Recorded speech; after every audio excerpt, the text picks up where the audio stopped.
Please इस video को like करें। अगर आप इस चैनल पर नए हैं तो इस चैनल को सब्सक्राइब करें और पास में जो बेल आइकन है उसे दबाना ना भूलें।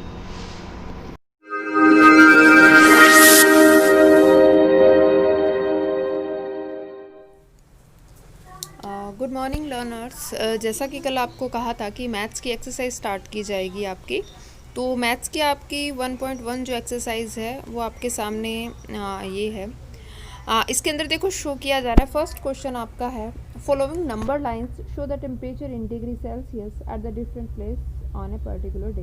एक स्पेशल डे पर ये नंबर लाइन शो की गई है और उसके अंदर अलग अलग टेम्परेचर बताया गया है। ये नंबर लाइन आप देखिए, ये आपको शो की जा रही है। तो इसके अंदर देखो यहाँ जीरो से ये स्टार्ट हो रही है, जैसा कि कल आपको बताया था कि नंबर लाइन क्या होती है। तो जीरो से शो कर रही है। यहाँ पर अलग अलग एरिया का, शिमला का, ऊटी का, बेंगलुरु का, श्रीनगर का और लॉर्ड स्पीति का, ये अलग अलग टेम्परेचर यहाँ पर शो किया गया है। तो इस नंबर लाइन के अकॉर्डिंग ये हमसे पूछ रहे हैं कुछ क्वेश्चन। तो फर्स्ट क्वेश्चन देखते हैं हम। Observe this the number line and right the temperature of the place marked on it. कह रहे हैं कि ये जो नंबर लाइन के ऊपर जो एरिया शो किए गए हैं उनका टेम्परेचर बताइए। तो अगर आपको कहा था कि नंबर लाइन को वापस रिपीट कीजिएगा, तो अगर आपने नंबर लाइन देखा है तो ये क्वेश्चन कुछ मुश्किल नहीं है, इजीली कवर अप हो जाएगा। तो देखो सबसे पहले शिमला एरिया दिया हुआ, तो शिमला पे क्या टेम्परेचर है, +5 डिग्री सेल्सियस। फिर बात कर रहे हैं ऊटी। अब ऊटी पर देखो क्या टेम्परेचर है। देखो ऊटी का एरो लगा हुआ है, इसके अंदर ये शो हो रहा है 10, 11, 12, 13 एंड 14। तो हमारा आ जाएगा 14 डिग्री सेल्सियस। क्लियर है कंसेप्ट। थर्ड पूछ रहा है बेंगलुरु पर क्या टेम्परेचर है। ये रहा हमारा बेंगलुरु। तो बेंगलुरु पे देखो 20, 21 एंड 22, तो 22 डिग्री सेल्सियस। क्लियर है। देन आता है श्रीनगर। श्रीनगर पर क्या टेम्परेचर है। देखो जीरो इधर से स्टार्ट हो रहा है, जीरो के इधर आ रहे हैं माइनस के डिजिट, क्योंकि आपको बताया था नंबर लाइन के इधर की साइड अपन निकलते हैं तो प्लस के, और इधर जाते हैं तो माइनस के डिजिट आ रहे हैं। तो यहाँ पर माइनस में टेम्परेचर है। देखो श्रीनगर कहाँ पर शो हो रहा है, 1 एंड 2, तो -2 डिग्री। देखो ये रहा 1 और ये रहा 2, तो श्रीनगर का एरो यहाँ लगा हुआ है, तो -2 डिग्री टेम्परेचर है श्रीनगर का। लाहौल स्पीति का क्या है, देखो जीरो से काउंट 5 यहाँ पर है, तो 6, देखो 6, 7 और 8, तो ये आ जाएगा -8 डिग्री सेल्सियस। तो -8 डिग्री सेल्सियस हमारा टेम्परेचर है। तो फर्स्ट क्वेश्चन हमारा क्लियर होता है। फर्स्ट क्वेश्चन क्लियर हुआ कि observe this the number line. हमने इस नंबर लाइन को पूरा ऑब्जर्व किया और इस पर जो जो टैग किए हुए हैं एरिया, उनका हमने टेम्परेचर बता दिया है कि किसका टेम्परेचर कितना है। आई थिंक आप भी अब खुद ब खुद इसका आंसर फिलअप कर पाएंगे कि इस नंबर लाइन को ऑब्ज़र्व करते हुए जो जो एरिया हैं उनका जो टेम्परेचर है वो ऑब्ज़र्व कर पाएंगे। इसी का सेकंड क्वेश्चन देखते हैं। What is the temperature different between two the Lahaul Spiti and Srinagar. तो ये कहते हैं कि श्रीनगर और जो लाहौल स्पीति है उनके टेम्परेचर के अंदर क्या डिफरेंस है, उसके बारे में पूछ रहे हैं। तो देखो लाहौल स्पीति का हमने टेम्परेचर क्या नोट किया था, -8 degree Celsius, and Srinagar -5 degree Celsius. तो कितना डिफरेंस है इसमें, 5, 6, 7, 8, तो -3 डिग्री इसके अंदर टोटल डिफरेंस आ रहा है। तो टेम्परेचर के अंदर हमने डिफरेंस बताना था कि इस एरिया का और इस एरिया के बीच में कितने टेम्परेचर का डिफरेंस है। तो -3 डिग्री का डिफरेंस है इसका। थर्ड क्वेश्चन अपने कंप्लीट कर लिया, फर्स्ट कंप्लीट कर लिया। सेकंड देखते हैं। What is the temperature difference between two the hottest and the coldest place. देखो टेम्परेचर के अंदर क्या रहता है, जितना टेम्परेचर माइनस में जाएगा वो एरिया उतना ज़्यादा कोल्डेस्ट है, और जितना टेम्परेचर आगे प्लस में जाता है वो एरिया उतना हॉटेस्ट है। ये फंडा रहता है टेम्परेचर का। तो अभी हमने देखना है कि कोल्डेस्ट पैलेस कौन सा है। तो सबसे ज़्यादा हमारे पास टेम्परेचर किसका आ रहा है, -8, इस एरिया का, लाहौल स्पीति का। और हॉटेस्ट देखो सबसे ज़्यादा प्लस के अंदर टेम्परेचर किसका है, बेंगलुरु का। तो हम कह सकते हैं hottest city Bengaluru and the coldest city is the Lahaul Spiti. तो हमारा सेकंड क्वेश्चन भी क्लियर होता है कि हॉटेस्ट सिटी कौन सी है और सबसे कोल्डेस्ट सिटी कौन सी है। क्लियर है? ओके। फोर्थ क्वेश्चन, फर्स्ट का फोर्थ पोर्शन है, can we see the temperature of the Srinagar Shimla taken together is the less than temperature at Shimla. क्या हम कह सकते हैं कि श्रीनगर और शिमला दोनों का हम अगर टेम्परेचर टुगेदर लेते हैं तो वो टेम्परेचर मतलब दोनों का हम ऐड करते हैं तो क्या वो टेम्परेचर शिमला के टेम्परेचर जितना है लेस देन है, उससे कम है? यस, कम है। देखो श्रीनगर का ये रहा और शिमला का ये रहा, +5 यहाँ पर है, कितना है -2, ये है +5। इनमें देखो डिफरेंस कितना, अगर उनका ऐड करें तो हम +5 -2, तो हमारे पास कितना बचा, +3। तो शिमला का टेम्परेचर तो है +5 और ये हमारे पास रिप्लाई आ रहा है +3। तो इट्स मीन शिमला का लेस देन है यहाँ पर। तो yes, we can say that the temperature of the Srinagar and the Shimla taken together less than the temperature of the Shimla. इन दोनों का अगर ऐड किया जाए तो वो शिमला के टेम्परेचर से कम आएगा। तो यस, कम है ये। It is also less than the temperature and temperature at Srinagar. क्या ये लेस देन है श्रीनगर के टेम्परेचर से भी? देखो श्रीनगर का टेम्परेचर कितना है, -2 और हमारे पास आंसर क्या आया है, +3। तो क्या इससे लेस देन है? ये क्वेश्चन आप आंसर दोगे इसका, क्योंकि आप इसका आंसर देने की ट्राई करना कि क्या इसका आंसर आता है। आप अपना माइंड लगाओ। आपको मैंने क्वेश्चन का कंसेप्ट क्लियर कर दिया है। ये क्वेश्चन क्या हमारा था कि कैन वी से the temperature of the Srinagar and Shimla taken together is less than the temperature of Shimla. क्या इन दोनों के टेम्परेचर को, किन किन की बात हो रही है, श्रीनगर और शिमला के टेम्परेचर की बात हो रही है, -2 श्रीनगर +5 शिमला, कि इन दोनों के टेम्परेचर को ऐड किया जाए तो क्या ये जो टेम्परेचर है ये शिमला से कम आ रहा है? तो of course it is the less then, ये कम आ रहा है क्योंकि ये हमारा रिप्लाई आता है +3। और अभी सेकंड इसी क्वेश्चन के अंदर पूछते हैं, it is it also less than the temperature and Srinagar. क्या ये श्रीनगर के टेम्परेचर से भी कम है? यस और नो में आप इसका रिप्लाई दोगे मुझे कि क्या ये टेम्परेचर कम है या नहीं है। तो इसका रिप्लाई आप लोग मुझे देना। आज कल मिलते हैं। Thank you learners. Now we will discuss the second question.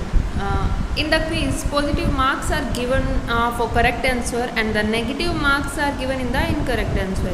If Jack's score in the 5 successive round were 25, -5, -10, 15 and 10, what was his total at the end? क्या टोटल हुआ उसके एंड के अंदर? ये क्वेश्चन के अंदर कह रहे हैं कि एक क्विज खेला गया जिसके अंदर पॉजिटिव मार्क्स करेक्ट आंसर के लिए दिए गए और नेगेटिव मार्क्स दिए गए इनकरेक्ट आंसर के लिए। अगर जैक का स्कोर ये 5 सक्सेसिव राउंड के अंदर मतलब 5 राउंड हुए, वहाँ पर जैक का स्कोर रहा 25, -5, -10, 15 एंड 10, तो what is the total score? क्या होगा टोटल एंड तक? तो हम देखते हैं कि जैक का इस 5 के अंदर तो टोटल स्कोर क्या रहा।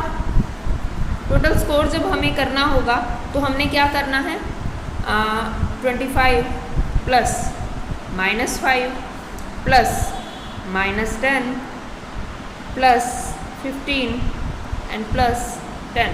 Eight the first we will add the minus digit, तो -5 एंड द -10, हाउ मच, -15। -15 तो हमने लिखा 25 प्लस -15 प्लस 25। नाउ 25 प्लस की डिजिट है एंड 25 ये भी प्लस का डिजिट है, तो दोनों ऐड हुए तो प्लस का कितना आ गया हमारे पास 50 और माइनस के 15। नाउ देखो 50 प्लस का डिजिट है, बड़ा डिजिट है ये 15, छोटा डिजिट है, तो हमारा जब आंसर आएगा तो डिजिट हमारा कौन सा रहेगा, प्लस का। अब 50 minus 15 is equal to the 35। तो जैक का स्कोर कितना हुआ, 35 marks. The 35 marks are got by to the Jack in the quiz. So will say that कि 35 जो मार्क्स हैं उस जैक ने उस क्विज के अंदर अचीव किए, उसने उसको प्राप्त किया। तो हमारा आंसर आ जाएगा 35 marks are got by the Jack in the quiz. Okay, thank you.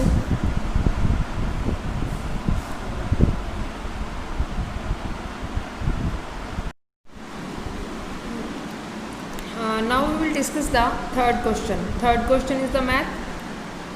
At Srinagar, temperature was to the minus 5 degree Celsius on Monday. Then it dropped by 2 degree Celsius on Tuesday.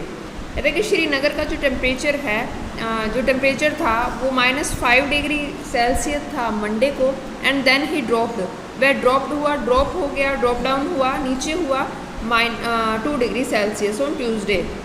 मतलब Monday के according Tuesday को 2 degree Celsius जो temperature था वो down हो गया। Then we say that on Monday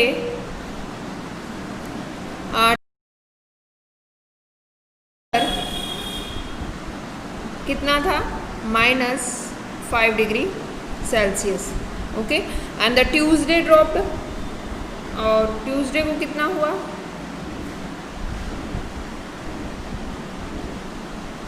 Tuesday को total हुआ है टेम्परेचर माइनस 2 डिग्री ड्रॉप्ड हो गया, मतलब डाउन चला गया। तो अब हम कहें कि टेम्परेचर ऑफ द ट्यूसडे, तो ट्यूसडे का टेम्परेचर हमें काउंट करना हो तो हमारा कितना हुआ ट्यूसडे का temperature, minus 5 degree Celsius and minus 2 degree Celsius. मतलब 5 डिग्री सेल्सियस था, माइनस 2 और नीचे गया, तो टोटल टेम्परेचर कितना हो गया, माइनस 7 डिग्री सेल्सियस। आगे क्या क्वेश्चन पूछते हैं, what was the temperature of Srinagar on Tuesday. Tuesday का हमने बता दिया कि कितना हुआ, minus 7 degree Celsius. First question का हमारा आंसर आया। आगे क्या पूछता है, ऑन वेडनेसडे, वेडनेसडे की बात करते हैं। It rose by 4 degree Celsius, ये अप हुआ 4 डिग्री सेल्सियस। देखो वेडनेसडे को क्या हुआ, अप कितना हुआ, माइनस नहीं, वेडनेसडे को हुआ 4 डिग्री सेल्सियस रोज, अप हो गया वेडनेसडे को। तो वेडनेसडे का टेम्परेचर कितना हुआ, हमारा ट्यूसडे का कितना था, माइनस 7 डिग्री सेल्सियस, और 4 डिग्री और अप हो गया, तो कितना हो गया टोटल, ये माइनस का ये प्लस का, तो माइनस 3 डिग्री सेल्सियस। तो हमारे दोनों क्वेश्चन आ गए, what was the temperature on the day. अब क्या टेम्परेचर रहता है, अब देखो तो हम कह सकते हैं ट्यूसडे का टेम्परेचर कितना था, minus 7 degree Celsius, and Wednesday का माइनस 3 डिग्री सेल्सियस। ये 2 क्वेश्चन हमसे पूछे, दोनों का हमें रिप्लाई मिल गया थर्ड क्वेश्चन में। We will discuss the fourth question of the maths class. Fourth question क्या है आपका, देखिए, a plane is flying at the height at the 5000 metre above the sea level. एक प्लेन है जो फ्लाई कर रहा है, उड़ रहा है सी लेवल से 5000 मीटर ऊपर। At the particular point it is exactly about to the submarine floating 1200 metre below to the sea level. और उसके अंदर एक सबमरीन है सी के अंदर, वो है 1200 मीटर बिलो सी लेवल के नीचे। What is the vertical distance between them. अब हमें वर्टिकल डिस्टेंस बताना है कि उसके अंदर कितना है। देखो हाइट कितना हुआ, height of a plane above the sea level, तो कितना है 5000 metre. Okay, and floating a submarine below the sea level, वो कितना है, सबमरीन कितना सी लेवल के नीचे है, तो वो है 1200 मीटर। अब what is the vertical distance between them. अब वर्टिकल डिस्टेंस हमें इसके अंदर देखना है, तो हम देख सकते हैं the vertical distance vertical distance between the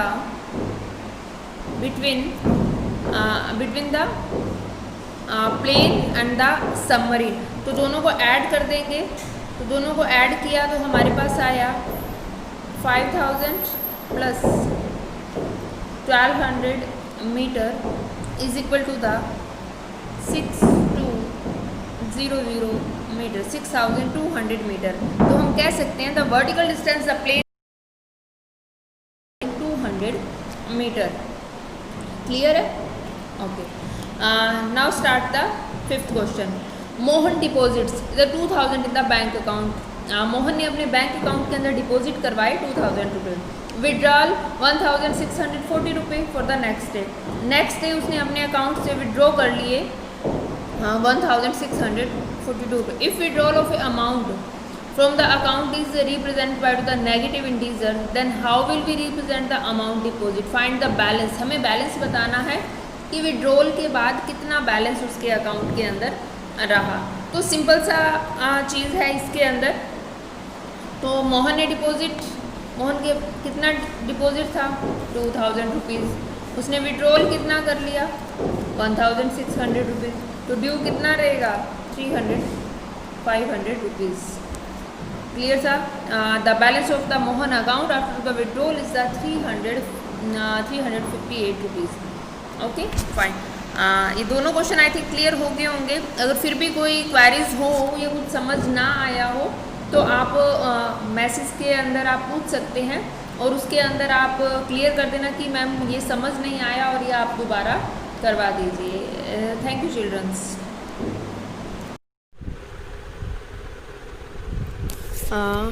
now we will discuss the 6 question. 5 number question तक हमने कंप्लीट कर लिए थे, अब 6 नंबर क्वेश्चन अपन देखते हैं।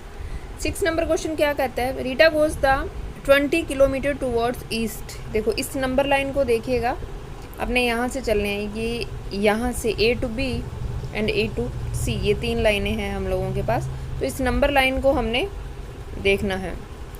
तो कहते हैं कि Reeta goes 20 kilometre toward east. Reeta 20 kilometre कहाँ जा रही है? Point A to the point B। इस A पॉइंट से रीटा यहाँ पर है, इस A पॉइंट से इस B पॉइंट तक रीटा जा रही है और वो कितना डिस्टेंस कवर कर रही है? वो डिस्टेंस कवर कर रही है 20 किलोमीटर। ओके, नेक्स्ट कहते हैं फ्रॉम B शी, यहाँ से अब देखते हैं कि फ्रॉम B, यहाँ B से उसने मूव किया 30 kilometre towards west along to the road. अब देखो यहाँ पर है B से, अब यहाँ से जा रही है 30 किलोमीटर। देखो यहाँ से गई रीटा इधर 20 किलोमीटर। अब यहाँ से रीटा ने स्टार्ट किया चलना वेस्ट की ओर, तो यहाँ पर गई 30 किलोमीटर। ठीक है। If the distance toward east to represent by to the positive integer, वो कह रहे हैं कि ईस्ट वाली साइड ये जो है ये पॉजिटिव इंटीजर को बता रहा है, मतलब प्लस के इंटीजर्स, और ये जो वेस्ट का है वो माइनस के इंटीजर बता रहा है। आपको नंबर लाइन बताई गई थी कि अपने नंबर लाइन से 0 से इधर चलते हैं तो पॉजिटिव आते हैं, जैसे -10 -20 +10 +20, और इधर जाते हैं तो -10 -20 -30 एक्सेट्रा ये चलते हैं। तो अब ये कह रहे हैं कि रीटा जब गई B तक तो यहाँ पर था 20 किलोमीटर, यहाँ से वापस रिटर्न किया 30 किलोमीटर। अब पूछ रहे हैं by the which integers will represent the final position. Rita की फाइनल पोजीशन कौन सा इंटीजर शो करेगा? अब देखो यहाँ 20 किलोमीटर और यहाँ से यहाँ तक 30 किलोमीटर, तो कौन सा इंटीजर शो कर रहा है? बहुत सिंपल सा है, अभी हमें क्लियरली पता चल रहा है कि कौन सा इंटीजर यहाँ पर शो होगा, क्योंकि इधर क्या है हमारे माइनस के इंटीजर्स, इधर है हमारे प्लस के इंटीजर्स। तो देखो 20 तो वापस यहाँ तक ही हो जाएगा, 20 यहाँ तक हो गया क्योंकि 20 किलोमीटर इधर गई थी, 20 बैक आई, टोटल कितना गई है 30, तो इट्स मीन यहाँ पर -10 किलोमीटर वो इधर इंटीजर्स पर आ गई। तो कौन सा इंटीजर शो कर रहा है? -10। तो रीटा की फाइनल पोजीशन क्या रहेगी? Rita is the final position A to C is the -10 kilometre. I think clear हो गया। काफ़ी इजी सा कंसेप्ट था कि फिर से हम देख लेते हैं कि रीटा, यहाँ से रीटा ने स्टार्ट किया, वो यहाँ पर गई 20 किलोमीटर, फिर वापस वेस्ट की ओर आई 30 किलोमीटर, तो 20 इधर गए, प्लस का 20 माइनस का 30, इधर माइनस के 30 पर आई, यहाँ से वापस इधर रिटर्न गई है, तो कितना बचेगा, माइनस के 10। तो रीटा की फाइनल जो पोजीशन है वो रहेगी माइनस के 10। अभी देखते हैं इसका, हाँ अभी देखते हैं इसका 7 नंबर क्वेश्चन। 7 नंबर क्वेश्चन क्या कहता है, इन्हें मैजिक स्क्वायर, एक मैजिक स्क्वायर है हमारे पास जिसके अंदर जो रो है, कॉलम है और डायगनल है तो सेम सम, ये दो हमारे को मैजिक बॉक्स दे रखे हैं, मैजिक स्क्वायर दे रखे हैं। तो उनके अंदर बता रहे हैं कि चेक करो कि कौन सा मैजिक स्क्वायर है। मतलब मैजिक स्क्वायर से क्या मतलब है, उसका रो, उसकी कॉलम और उसका जो डायगनल है, उनका जो सम है वो इक्वल आए। अब हमारे पास दो हैं तो उनमें देखते हैं कि दोनों में से कौन सा ऐसा बॉक्स है जो मैजिक स्क्वायर का काम कर रहा है। पहला देखते हैं हम, पहला हम कॉलम ये उठाते हैं, इसके अंदर देखो पहली रो को हम देखते हैं, ये रही पहली रो, ये रही दूसरी रो और ये रही इसकी तीसरी रो। पहली रो को हम देखते हैं, पहली रो के अंदर देखो 5 प्लस -1 प्लस -4 इज इक्वल कितना आएगा, 5 - 5 इज इक्वल टू द 0। तो पहली रो का आ गया बैलेंस हमारे पास 0।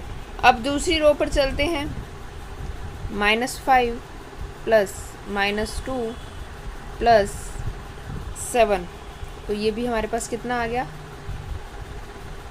0।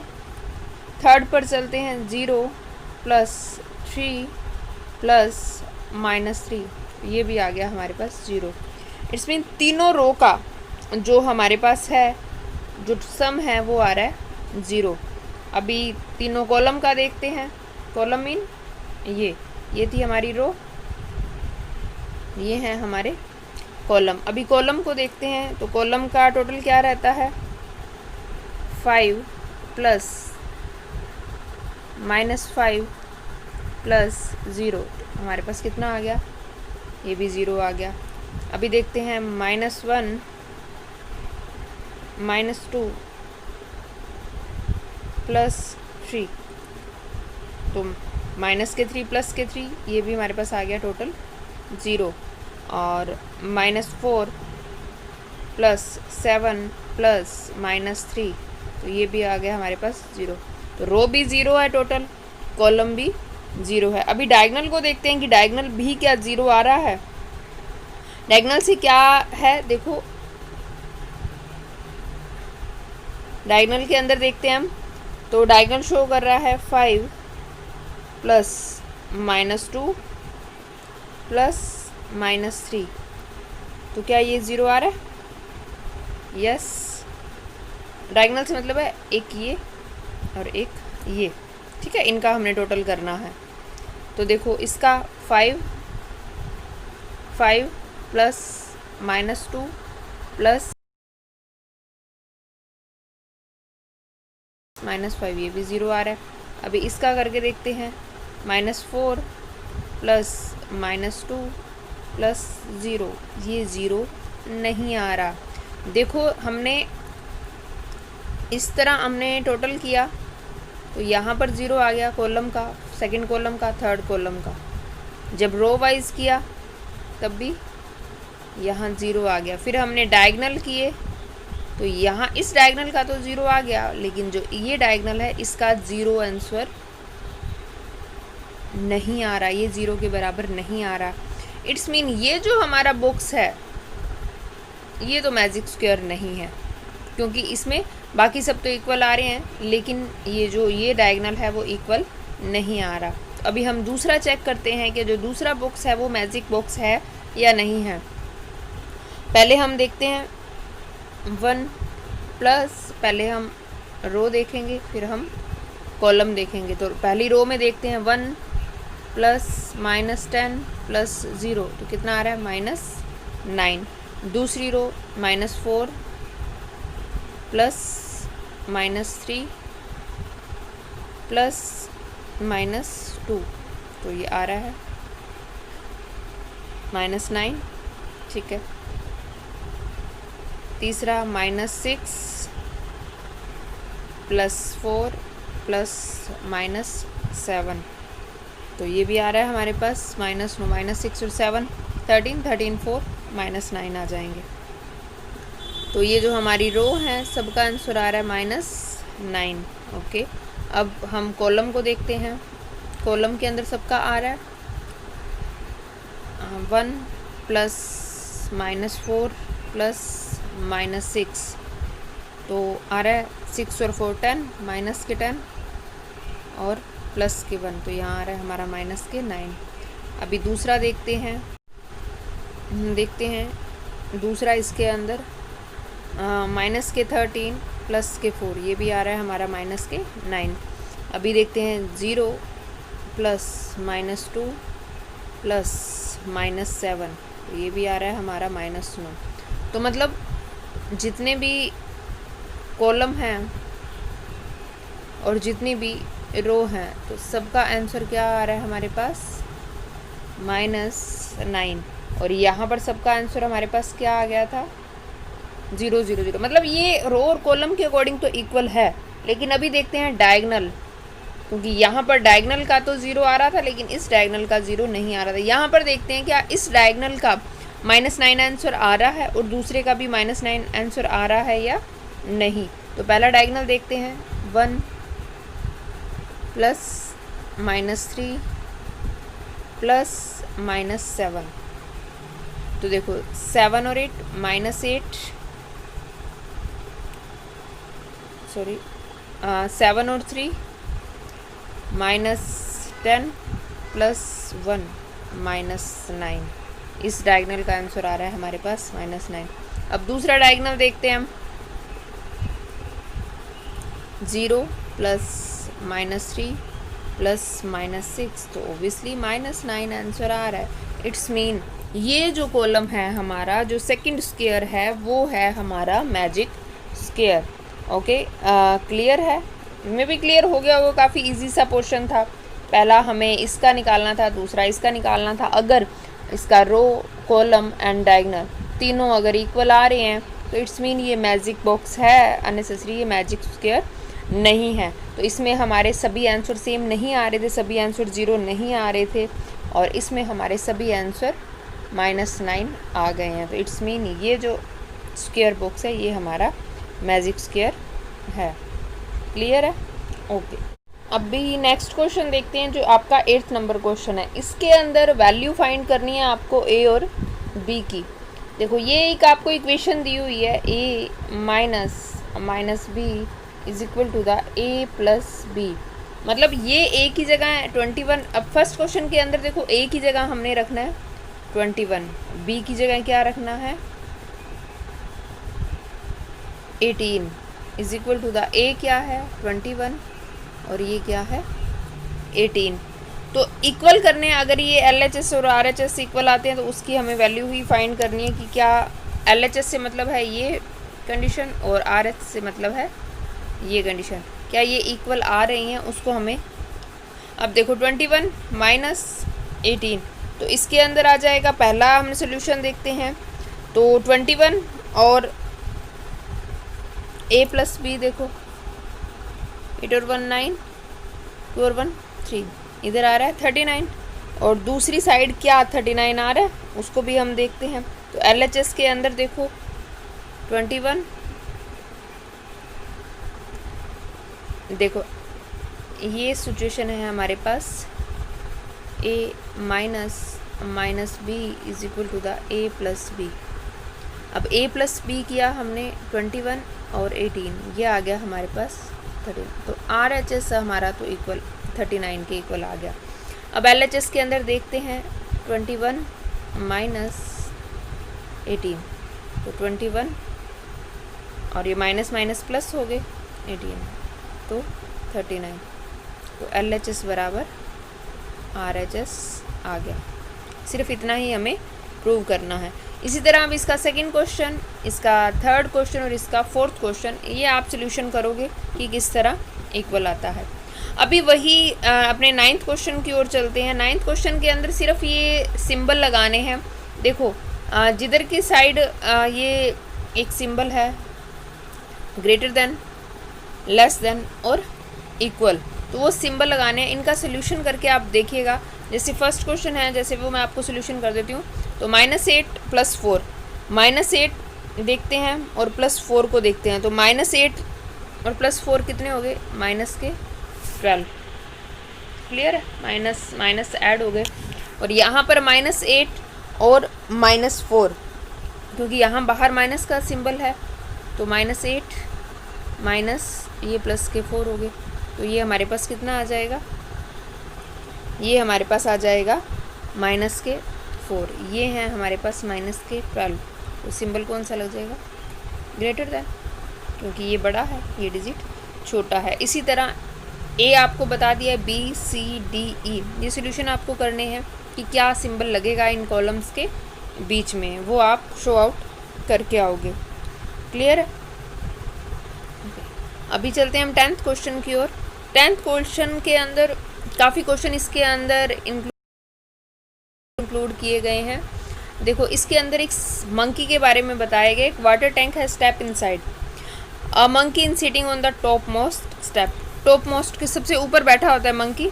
The water level is the 9th step. जो वाटर का लेवल है वो 9th स्टेप के ऊपर है। तो ये सिर्फ कंडीशन बताई है कि वहाँ पर क्या कंडीशन है।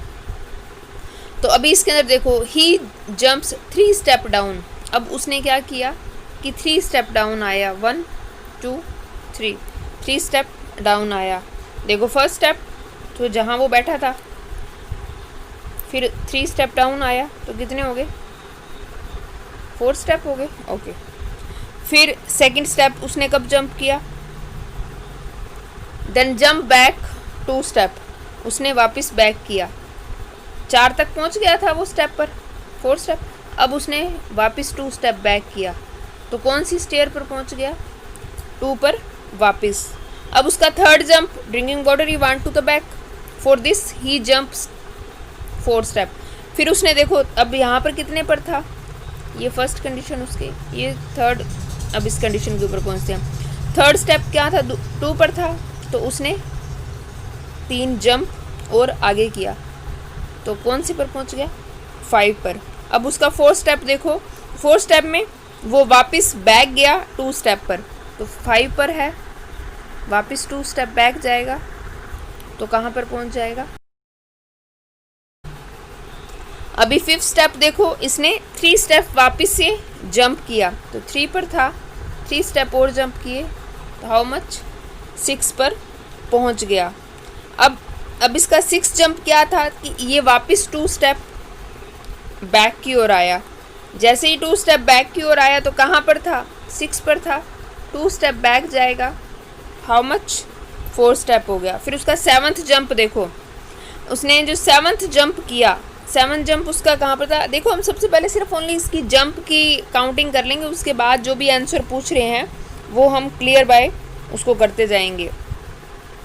तो अब 7th जंप देखो 4 पर है, ये उसने 3 स्टेप प्लस किए, तो कितने पर पहुंच गया? 7th स्टेप पर।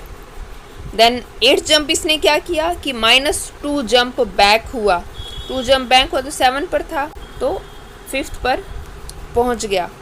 फिर 9th जंप देखो इसका, 9th जंप कहाँ पर आ रहा है? 9th जंप ये कहाँ पर था? 5 पर था, इसने 3 स्टेप आगे लिए, तो कहाँ पर पहुँच गया? 8th पर। और 10th जंप इसका कहाँ पर जा रहा है? मंकी का 10th जंप जा रहा है, इसने 2 स्टेप फिर से पीछे की ओर लिए, 2 स्टेप जैसे ही उसने बैकवर्ड माइनस में लिए, तो क्या आया? तो 8 - 2, तो 6 स्टेप पर पहुंच गया। और 11th जंप पर हम इसका देखो 6 पर है, 11th जंप के अंदर इसने क्या किया? 3 स्टेप आगे की ओर आ गया, तो मतलब कहाँ पर है? 9th स्टेप के ऊपर है। तो हम we will reach the 9th step in the 11th। ठीक है, क्लियर है? हमें भी क्लियर हो गया होगा। वैसे इसकी नंबर लाइन से अगर हम शो करें तो ज़्यादा बेटर रहेगा ये, क्योंकि ईजीली हम इसको समझ सकते हैं। फिर से देख लेते हैं हम 10th का जो फर्स्ट क्वेश्चन है। अभी हमने इतना ही किया, आगे अभी इसको और क्लियर कर लेंगे। लेकिन फिर भी अगर समझ ना आया हो तो मैसेज के अंदर आप पूछ लेना कि मैम ये क्लियर नहीं हुआ। इसको अभी 10th क्वेश्चन को मैं वापस से इसको क्लियर करूँगी। अभी तो सिर्फ मैंने स्टेप का बताया कि स्टेप बाय स्टेप कैसे इसने कितने जंप किए, कितना मूव किया, कितने नेगेटिव इंटीजर किए, कितना पॉजिटिव। देखो जहाँ पर मैंने प्लस किया इट्स मीन इंटीजर्स की ओर गया, और जहाँ पर माइनस हुआ तो ऑब्वियसली नेगेटिव इंटीजर्स के ऊपर गया। तो हमें सिर्फ नंबर लाइन के द्वारा इसको रिप्रेजेंट करना है। अगर यही नंबर लाइन में शो करती, यहाँ पर एक नंबर लाइन बना लेते थे, तो यहाँ पर 0 पर था, वहाँ पर फर्स्ट कहाँ पर गया, सेकंड, थर्ड, फोर्थ। तो हम जैसे 2 आगे गया तो हम यहाँ ले आते, 3 बैक गया तो हम यहाँ ले आते, 2 वापस आगे गया तो हम इसको यहाँ ले आते, 3 वापस आगे आया यहाँ से, 1 2 3 यहाँ पर। तो ये नंबर लाइन के द्वारा भी शो किया जा सकता है। आप नंबर लाइन के ऊपर कोशिश करना कि कैसे ये शो होता है। फिर भी कुछ ना समझ आए तो आप पूछ लेना। Thank you for the watching.